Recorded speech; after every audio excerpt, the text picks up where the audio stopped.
At 6:12 a.m. on a Saturday morning, I was barefoot in my kitchen, pouring my first cup of coffee. The smell of hazelnut creamer hung in the air, and the morning sun was just starting to glow behind the pines lining my backyard. That's when the silence shattered. 3 squad cars pulled into my driveway. Lights flashing, radios crackling. The kind of coordinated arrival that usually means one thing.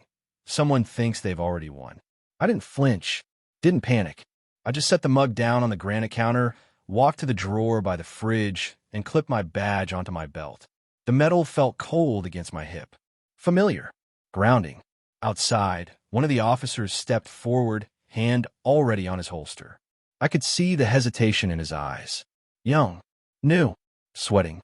Sir, we received a report of a suspicious male trespassing at this residence. I gave him a slow, cold smile. I live here. And that report. I raised an eyebrow, letting my badge catch the sunlight. That's a federal offense. Because the woman who called 911 trying to evict me wasn't just wrong. She was criminally wrong. And she was about to learn that I wasn't just another guy with a military haircut and a truck. I was a federal officer, and I had the authority to arrest her myself. My name is Nathan Cole, 38, Army veteran, 2 tours in Kandahar, IED specialist turned intelligence liaison, and now, recently sworn in as a special agent with the Department of Homeland Security. After 15 years of service, I thought the hardest battles were behind me. Turns out, the quietest neighborhoods have the nastiest wars. This story starts 3 weeks ago when I moved into my late Uncle Ray's house. He passed suddenly, stroke while tending his backyard tomatoes. Left the place to me in his will. Said he wanted it to go to someone who still understood the meaning of service. At the time, I thought he was just being sentimental. I didn't know he was handing me a battlefield. Pineview Reserve was the kind of place that made real estate brochures weep with joy. Brick facades, designer mailboxes, perfectly symmetrical cul-de-sacs, and an HOA so strict they once fined a resident for planting marigolds that clashed with seasonal decor. Seriously, marigolds. I arrived with nothing but 2 duffel bags, my government vehicle, and a battered footlocker full of journals and keepsakes from Uncle Ray. He was a Navy vet, old school, kept everything analog, ledgers, paper maps, hand-drawn schematics. More on that later. The first person to greet me wasn't a neighbor. It was her, Karen Templeton, HOA president, power broker, queen of pine-scented paranoia. Imagine if Nancy Pelosi and a border collie had a baby and then fed that baby nothing but HOA bylaws and passive-aggressive lawn signs. She marched over as I was unloading my trunk, heels clicking like gunfire on pavement. Didn't say hello. Didn't ask if I needed help. She just tapped the hood of my unmarked SUV with her perfectly polished nail. "This is a residential area," she said, squinting behind designer sunglasses. "We don't allow government or commercial vehicles parked in plain sight, especially not military types." She said military types like it was a slur. I told her calmly that I was operating within the Service Members Civil Relief Act. The vehicle was unmarked, registered, authorized, and parked in my own driveway. Her nostrils flared. "That doesn't apply here," she said, with all the confidence of someone who thinks an HOA covenant overrules federal law. Then she turned and walked away like she'd just cited the Constitution. I watched her retreat, pearls bouncing, her tiny Pomeranian yipping at my boots. It was funny at the time. That afternoon, a white envelope appeared taped to my door. Typed. No signature. Just a stamp from the HOA office. Notice of violation. Improper vehicle storage. Visual disruption. Risk to property value. Welcome to the neighborhood. Over the next few days, I learned the rules. No flags unless they were seasonal. No barbecues visible from the street. No car washing on weekdays. Trash bins must be brought in within 19 minutes of pickup. Yes, 19. It's in the manual. Neighbors didn't wave. They watched. I could feel the eyes on my back when I stepped outside. Curtains twitching. Dogs suddenly quiet. Conversations stopping mid-sentence. It wasn't just Karen. She had lieutenants. A retired dentist who measured lawn height with a ruler. A woman named Sheila who documented fence colors like she was tracking enemy movement. And then there was Greg, the golf cart enforcer. He showed up on day 4, armed with a clipboard and an attitude. "You can't leave military gear on the porch," he said, pointing to a folded rucksack next to my front door. It sent the wrong message. I looked him straight in the eye. "What message is that?" He blinked. Intimidation. I nearly laughed, but I didn't. I just made a mental note. They were afraid of me, not because of who I was, but because I wasn't one of them. On the 7th day, I carried my gun case from the SUV into the house. Off-duty, legal, secured. I had my badge and ID on me the whole time. I was transporting it in accordance with federal and Texas state law. Still, I heard the shutter click. Karen crouched behind her azaleas, phone in hand. By the time I sat down for dinner, her post was already circulating on the Pineview app. New tenant seen displaying military-grade weapons. Community safety in question. Awaiting police guidance. The post had 38 comments before it was even 2 hours old. Half were concerned. The other half, parroting her language. Fear, suspicion, suburban hysteria. One neighbor asked if I was part of a militia. Another wrote, "Should we be worried about radicalization?" My hands trembled, not from fear but from rage. I had spent a decade risking my life for this country, only to come home and be labeled a threat for owning the same rights I'd sworn to defend. I didn't respond. Instead, I printed the post, saved the comments, logged the original photo metadata. I'd done this kind of work before, for cases far bigger than HOA hysteria. But I knew this was no longer about a vehicle, a flag, or even a gun. It was about power. Karen had it. I threatened it. So she did the only thing someone like her knows how to do. She picked up the phone and called 911. They say the pen is mightier than the sword. But Karen Templeton didn't realize I carried both. One on my hip, the other ready to sign an arrest warrant. Because now, this wasn't just personal. It was federal, and I was done playing neighbor. The officers left 20 minutes after they arrived. I showed them my badge, my license, and my deed. They apologized twice and left with that awkward look that says, "We know we got played, but we had to show up anyway." Karen watched it all from her porch, hidden behind a hanging basket of purple petunias. She didn't smile. She didn't need to, because in her mind, she'd already won. And in a way, she had. Not in court, not in truth, but in public opinion. The moment those cruisers pulled away, my phone buzzed. A notification from the neighborhood app. Police respond to troubling situation on Willow Grove. No arrest, but community safety remains priority. Posted by Karen Templeton, HOA president. She had already crafted the narrative, twisted reality into something palatable for her little army of fearful neighbors. By sunset, I was no longer a homeowner. I was that guy. The next week was a slow-motion ambush. Every morning, a new envelope, a new violation, a new line in the sand. Monday, my mailbox was non-standard height. Tuesday, my garbage bin was visible from the road. Wednesday, a warning about unauthorized grilling equipment, even though the propane tank wasn't even hooked up. Thursday, a fine for loud mechanical noise, which turned out to be my blender. By Friday, I had 7 separate notices taped to my door. One was signed by someone named Robin Cruz, whom I'd never met. Another came from Gregory Dalton, the HOA's code compliance officer, who spent more time in his golf cart than on his actual lawn. Each notice came with its own code: HOA 236, HOA 429, HOA 173. They sounded official, like I was racking up felonies for daring to live on my own property. At first, I thought it was just bureaucracy. Then I caught Karen taking photos of my driveway at night. Flash off, crouched between 2 shrubs like a TMZ camerawoman looking for scandal. She didn't flinch when I stepped outside, just gave me that smile. That sickly, cold HOA smile. The one that says, "Go ahead, blink first." I didn't blink. Instead, I got to work. I spent the next 3 evenings in my uncle's old study, sorting through boxes of files. Uncle Ray had kept everything. Every HOA amendment, every property survey, every signed document dating back to 1983. Turns out, Ray had once served on the original HOA advisory board before Karen took over. I found a scanned PDF titled Veteran Protections, Section 7A. highlighted in yellow ink.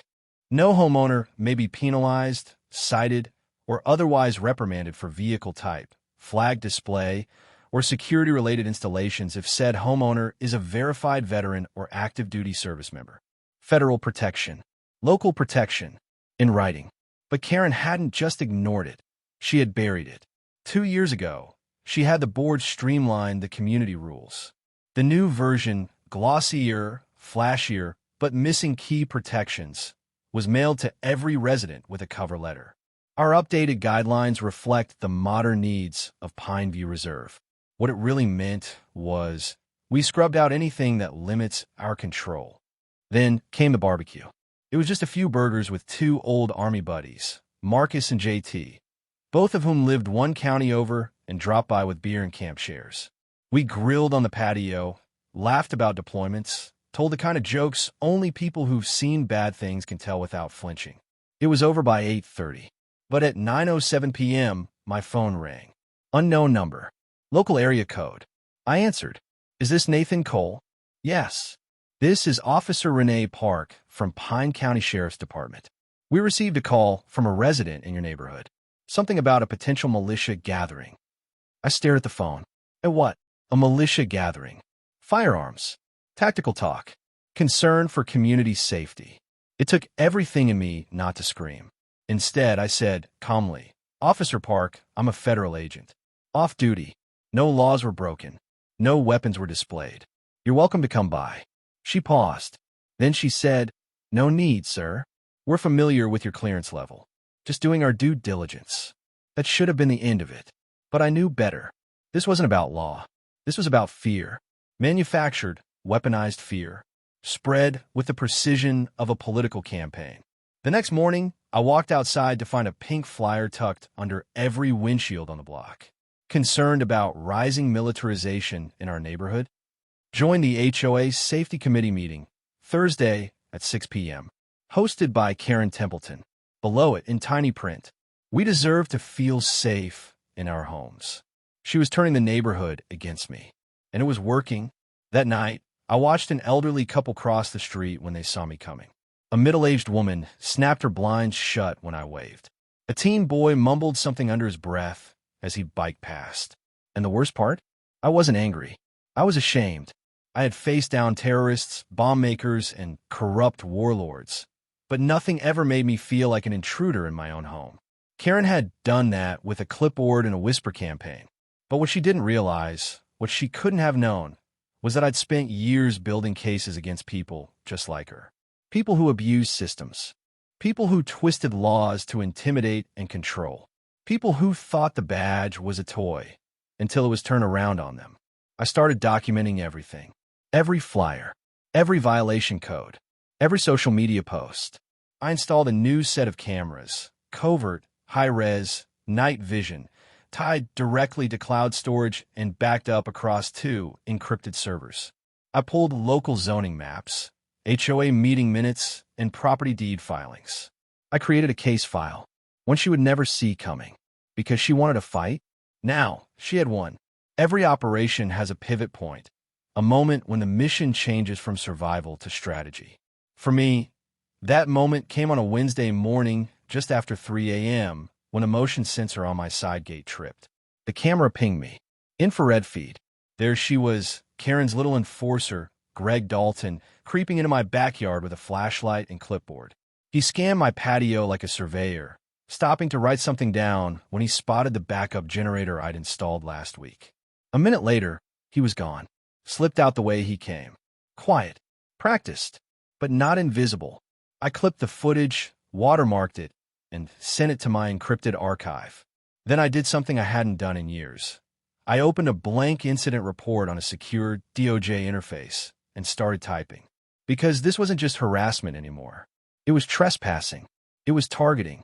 And, under the right statutes, it was a conspiracy. The next day, I took a quiet drive to Fort Worth. There, behind a keypad-locked door inside a nondescript federal building, sat an old friend, Special Agent Kendra Hale. We serve in Afghanistan together. She's the kind of woman who speaks in full paragraphs and keeps a .40 cal under her desk next to a jar of jelly beans. I showed her the footage. Then I told her everything. The violations, the flyers, the false 911 calls, the deliberate removal of veterans' rights from the HOA charter, and finally, the systematic targeting of service members, including me, with bogus reports and coordinated harassment. When I finished, she leaned back in her chair. "Sounds like you've got a case," she said. "More than one, actually." She started listing them out. False police reports, civil rights interference, illegal surveillance, targeted harassment of a protected class, violation of SCRA, federal, violation of the Fair Housing Act, federal. And if we prove she coordinated this with Greg and others, conspiracy. Then she said 6 words that changed everything. "Want to go after her officially?" I nodded, and the counterattack began. The first thing I did was request copies of all 911 calls from Pineview Reserve over the past 12 months. It took 3 days. Turns out, Karen had called 911 over 47 times in the past year. Most were minor, strange vehicles, suspicious walkers, unlicensed landscaping. But a third of those calls were about veterans. The pattern was clear. Military ID tags visible, 911 call. Dog tags on a rearview mirror, 911 call. Patriotic decals on a bumper. You guessed it, 911. Each time, she used similar language. Looks dangerous, possibly unstable, trained to kill. It wasn't just profiling. It was a campaign. And it was time someone put it under a microscope. I turned to my next ally, Maya.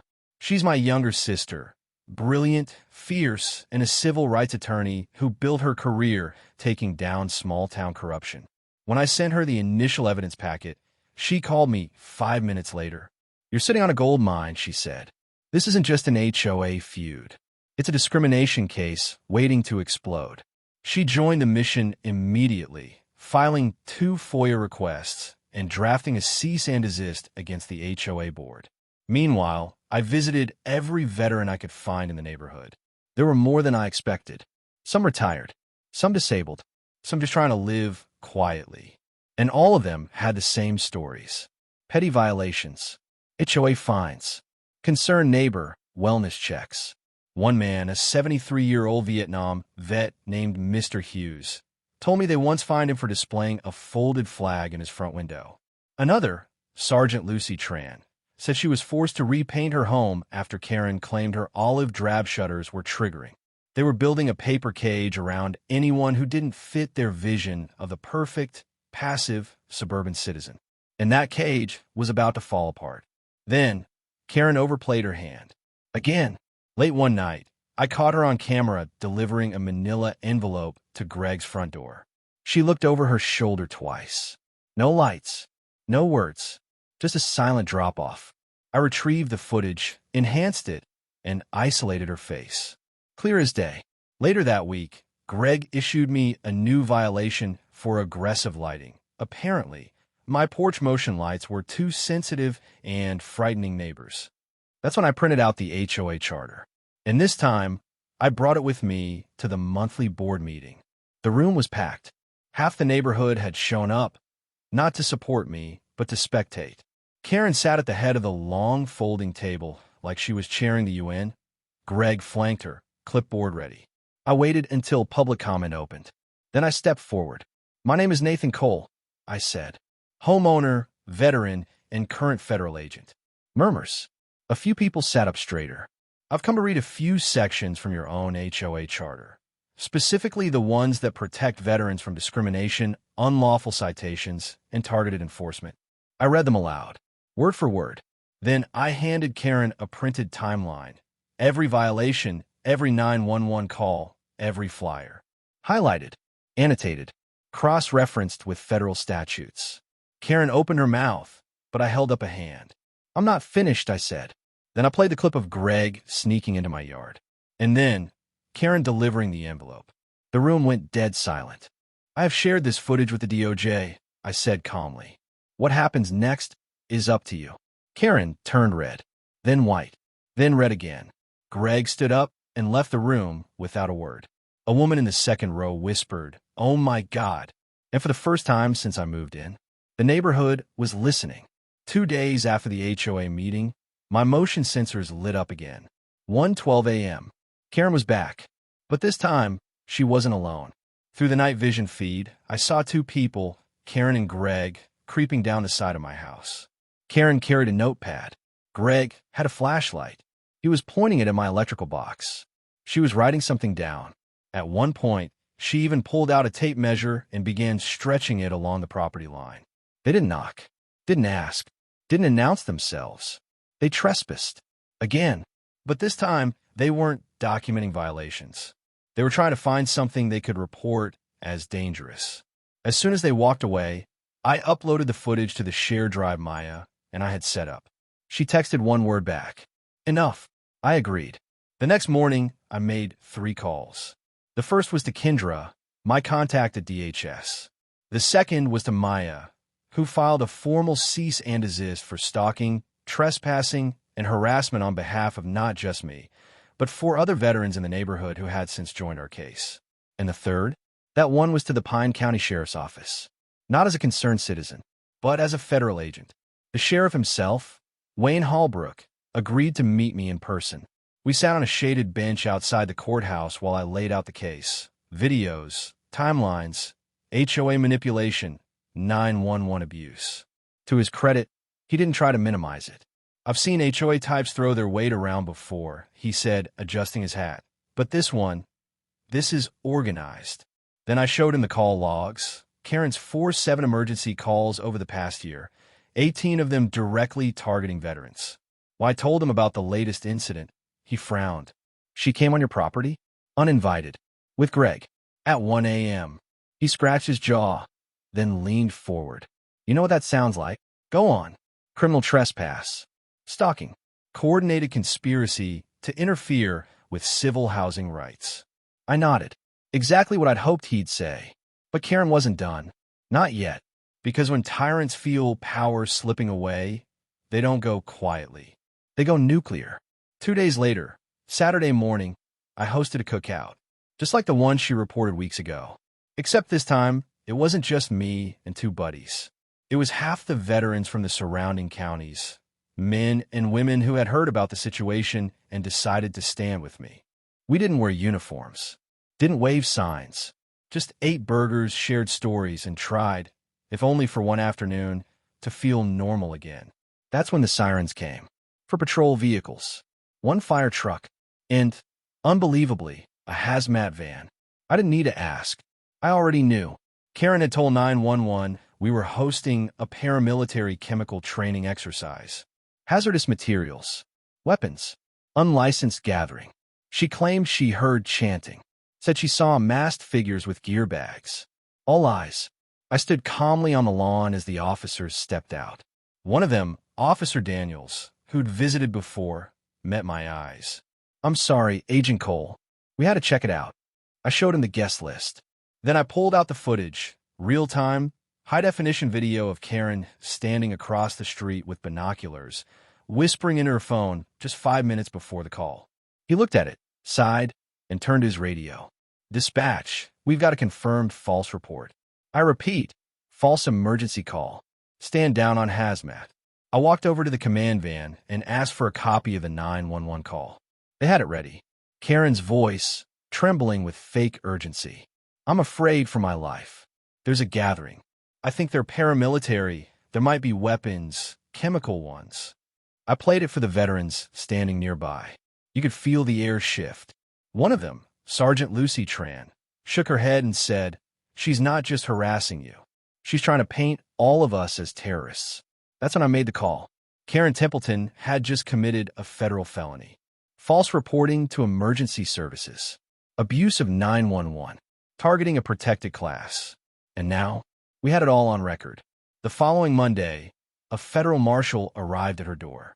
Karen answered in her usual outfit, cardigan, pearls, and faux shock. I was parked just down the street, watching through my dash cam. He handed her a sealed envelope. She opened it. Inside, a formal summons. Court date. Potential charges. Karen's jaw dropped. She stammered. Tried to argue. He said nothing. Just nodded, turned, and left. Within hours, she was on the HOA app again. I'm being unfairly targeted for trying to protect our neighborhood. This is political retaliation. But something had shifted. The comments weren't backing her. Instead, they read, "Wait, you called hazmat on a barbecue? How did you know it was chemical training? Why are you always calling 911? By sundown, Greg Dalton had posted a formal resignation from the HOA board. No apology, just the words, "I was following instructions. I'm stepping down immediately." Karen was alone, cornered, desperate.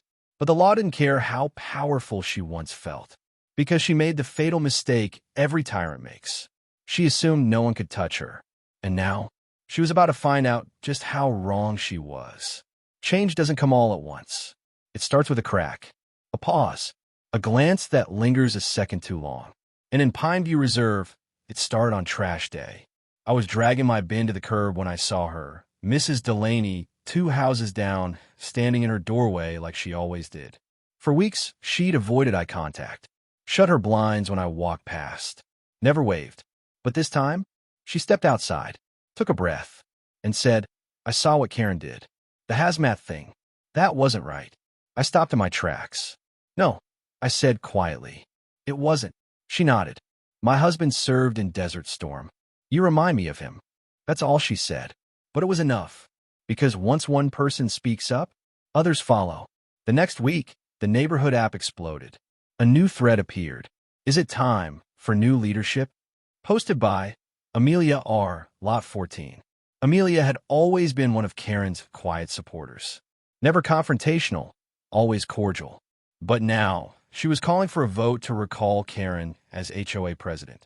Her post wasn't dramatic, just honest. We all want to feel safe, but not at the cost of targeting our own neighbors. We're better than this. The comments flooded in. She fined me for my garden gnome. Remember when she yelled at the Girl Scouts for selling cookies on a weekday? She banned wind chimes. Wind chimes. By noon, the post had over 70 likes. Karen tried to respond. Her comment was long, rambling, filled with capital letters, legal buzzwords, and veiled threats. The HOA is a legal body recognized by the state. I will not be bullied or intimidated by people who do not understand the rules. But the tide had turned. The next reply shut it all down. "We understand the rules, Karen. We just don't want you making them anymore." That Friday, something strange happened. Kids started playing outside again. Bikes zipped up and down the street. An elderly man played catch with his grandson in his front yard, something Karen had previously cited as a noise disruption.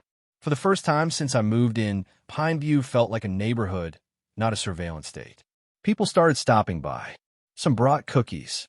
One man, Dave, ex-Navy, widower, lived on the corner, offered to repaint my fence as a thank you.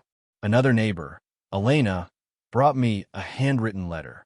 It read, "I knew what she was doing was wrong. I just didn't know how to fight back. Thank you for reminding us that we could." I didn't frame that letter. I carried it in my wallet. Still do. The recall vote was scheduled for 2 weeks later. Karen tried to fight it, filed procedural objections, claimed it was invalid, threatened to sue the HOA for emotional distress. But the board, now led by Amelia, ignored her. When the ballots went out, 82% of homeowners voted. When they came back, the result was overwhelming. Karen Templeton was officially removed as president of the HOA. The morning after the vote, I stepped outside and found her standing in her driveway. No clipboard, no pearls, just a woman stripped of power, staring across the street at a man she never thought would fight back. She didn't speak. Neither did I. She got in her Audi and drove away. She hasn't been back since. But this story isn't about revenge. It's about restoration. Because after Karen was gone, things didn't just go back to normal, they got better. The new HOA board revised the charter. Veterans' protections were re-added and made more visible. They issued a formal apology to the community. And more importantly, they listened. The fines stopped. The threats stopped. And the silence that had hovered like a cloud over Pineview Reserve, it lifted. The funny thing is, I didn't move here to fight. I moved here to grieve, to heal, to live quietly in the home my uncle left me. But when the fight came to my doorstep, I did what every service member is trained to do. Stand your ground, hold the line, and protect the people who can't protect themselves. even if it's just from a woman with a tape measure and too much time on her hands. They say every neighborhood has a Karen. Maybe that's true, but not every neighborhood has someone willing to say, "Enough." I thought it was over. Karen was removed. The fines were gone. The neighborhood was healing. But justice doesn't stop when the symptoms disappear. It digs deeper, down to the root. And Karen's roots? They were rotten. It started with a voicemail. Blocked number. Scrambled voice. No name. But the message was clear. You're not the only person she's done this to. I played it 5 times. Ran the voice through a filter. Couldn't identify it. But I didn't need to. Because 2 days later, a man knocked on my door. Late 40s. Quiet eyes. Looked like he hadn't slept in weeks. He introduced himself as Michael Darnell, former Pineview Reserve resident. I used to live on Birch Hollow, he said. Karen got me fined so hard I had to sell. Said my siding wasn't HOA approved. But the truth? She didn't want me there. He hesitated. I'm black. My wife's Filipina. She never said it out loud, but it was there. In every violation. Every warning. He pulled out a folder, bulging with papers, emails, violation letters, and screenshots of messages she'd posted in private neighborhood groups. Some of it's racist, he said. Some of it's illegal. I took the file, promised to review it. And just like that, the scope widened.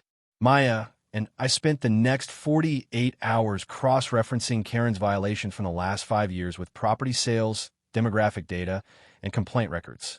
A pattern emerged, dark and undeniable. Families of color fined at nearly 3x the rate of white residents. Veterans fined at 2.4x. Foreign-born residents reported to law enforcement for noise or suspicion 5 times more often. And homeowners with disabilities?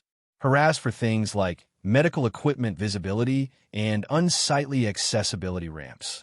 Karen hadn't just been petty. She'd been strategic. And now we had a timeline. I reached out to Special Agent Kendra Hale again. This time, I didn't bring just my own footage. I brought 4 case files. Michael Darnell's, Lucy Tran's, the Hughes family, and a woman named Claudia Soto, who had received 12 citations in 1 year after refusing to trim her rose bushes below 18 inches. Karen claimed the thorns were a safety hazard. Kendra took one look and said, "This is bigger than an HOA." She looped in 2 DOJ attorneys. One specialized in civil rights. The other? Housing discrimination. And just like that, the feds were watching. Meanwhile, Karen tried to regroup. Word was she had lawyered up, sent letters to the HOA demanding reinstatement, claimed she'd been ousted in a witch hunt. But the board didn't budge. They issued a public statement. No one is above the rules. Not even the person who used to write them. It made the local news. Then regional. Then national. The headline on Channel 12 read, HOA president ousted after targeting veterans, minorities, federal investigation underway. The photo was a screen capture of Karen holding a clipboard and looking furious. My phone didn't stop ringing for 3 days. CNN reached out. So did The Atlantic.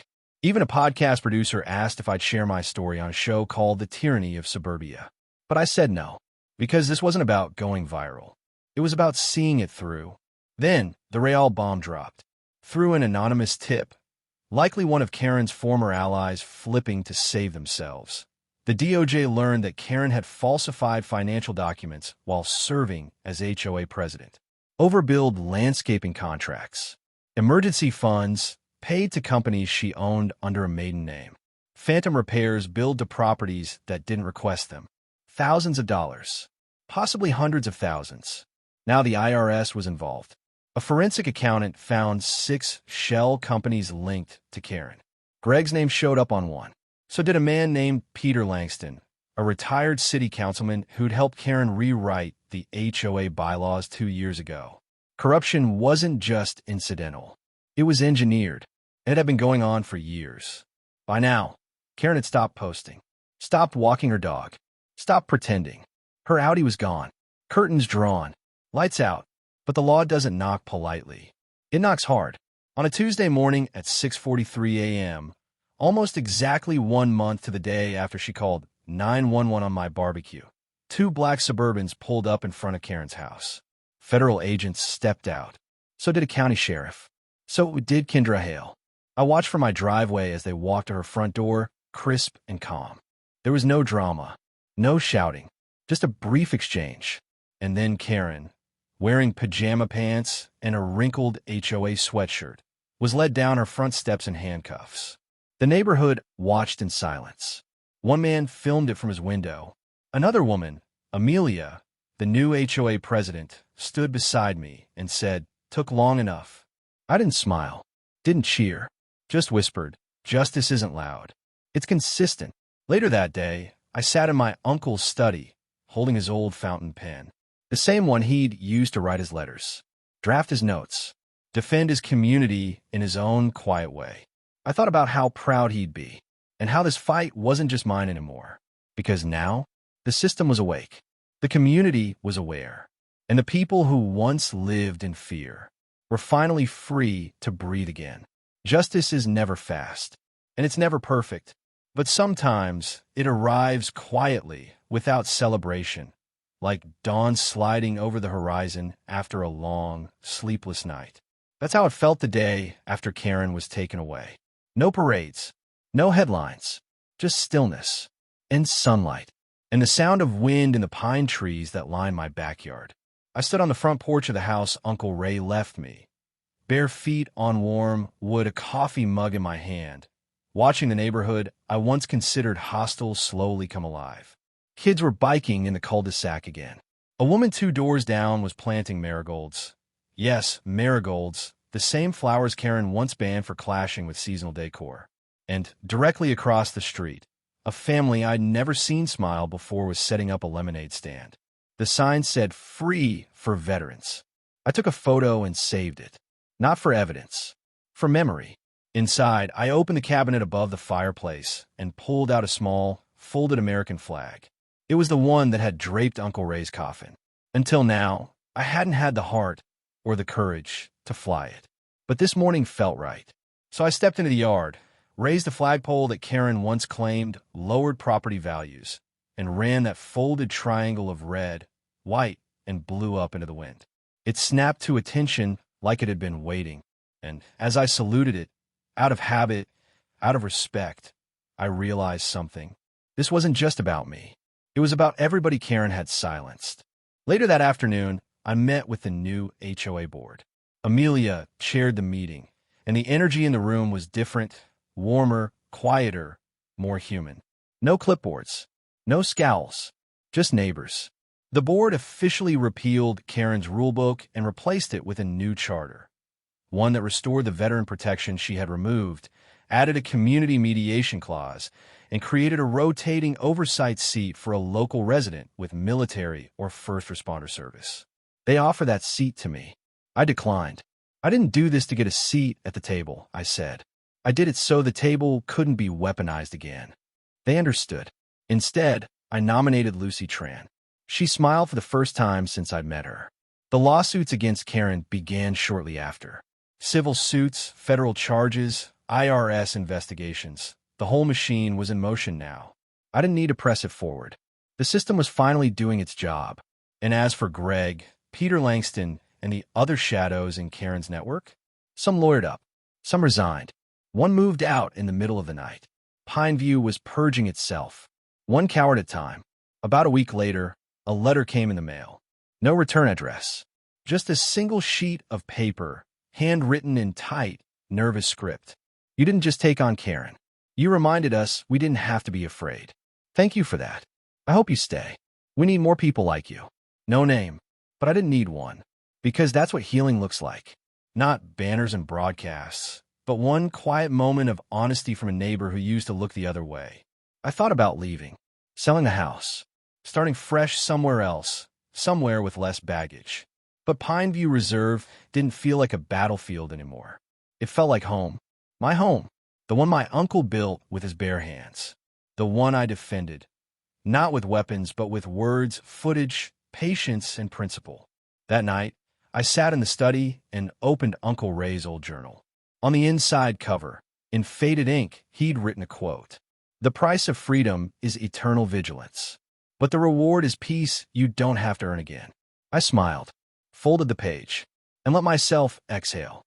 The next morning, I walked the perimeter of my property, just like I used to walk patrol in Kandahar. Not out of fear, out of habit, out of respect. And when I passed the mailbox, I saw something tucked into the edge of the door. A photograph. It was grainy, black and white, taken from distance. It showed me on the porch that first day I moved in, staring down Karen as she pointed at my truck. On the back of the photo, in block print, was one word: stand. No signature. But I smiled, because whoever left it, they understood what I'd done. This story doesn't end with an arrest, or a conviction, or a victory speech. It ends with a neighborhood that finally remembered what community means. It ends with a man, just one man, standing his ground when the system turned petty and cruel. It ends with a flag that once draped a casket, now flying in peace over the house of a living soldier. Because when Karen called 911 to evict me, she didn't know I carried a badge too. She didn't know I knew the law. And she didn't know what happens when you corner someone who's spent his whole life fighting bullies. I wasn't just another resident. I was a veteran. I was an officer. I was a man with a home, a flag, and a line he would never let anyone cross again. Not in silence. Not in fear. Not ever. Tap subscribe for more powerful tales of standing up to abuse of power. And if you believe every veteran deserves a peaceful home, don't forget to hit that notification bell. Thanks for tuning in to today's episode of HOA Stories. We appreciate you watching this wild Karen showdown. If you loved seeing justice served and neighbors uniting against intimidation, give this video a thumbs up, drop your thoughts in the comments, and make sure you're subscribed so you never miss the next explosive chapter in HOA drama.